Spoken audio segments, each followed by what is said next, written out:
नमस्कार मंडळी. तर लास्ट टाइम मी जो व्हिडिओ अपलोड केला होता त्यामध्ये मी असं सांगितलं होतं की आम्ही फायनली अमृतसरला पोहोचलो. इथे आल्यावरती इथलं कल्चर आणि त्यातल्या त्यात इथल्या ऑटो रिक्षा होत्या ना, त्या तर खूप युनिक होत्या, भारी वाटत होतं. नंतर मग आम्ही रूमवरती गेलो, फ्रेश झालो आणि थेट गेलो गोल्डन टेम्पल.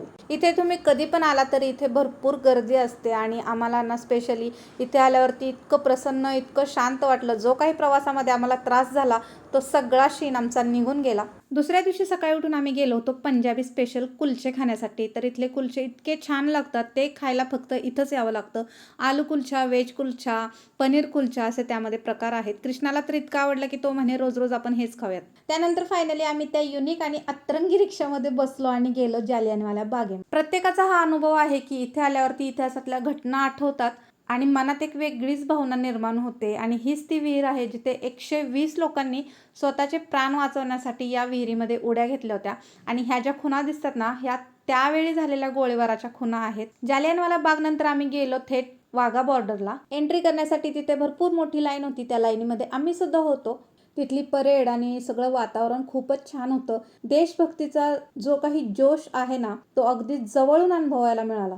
आता भारतामध्ये बसून मी तुम्हाला पाकिस्तान दाखवते. ते जे मध्ये गेट आहे त्याच्या पलीकडे आहे पाकिस्तान आणि हा आहे आपला भारत देश.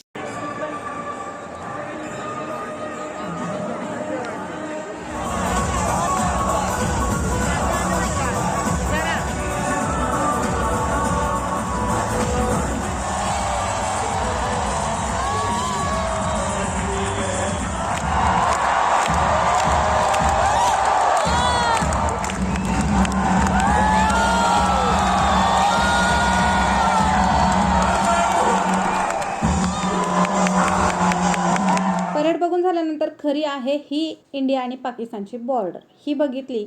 असं फिरून झाल्यावरती आम्ही मस्त जेवण केलं आणि दिवसभर फिरल्यामुळे लगेच झोपलो. तुम्ही कधी अमृतसरला गेला आहात का? गेला तर तुम्हाला तिथले काय सगळ्यात जास्त आवडले ते नक्की कमेंट करून सांगा. तोपर्यंत tata, bye bye, see you.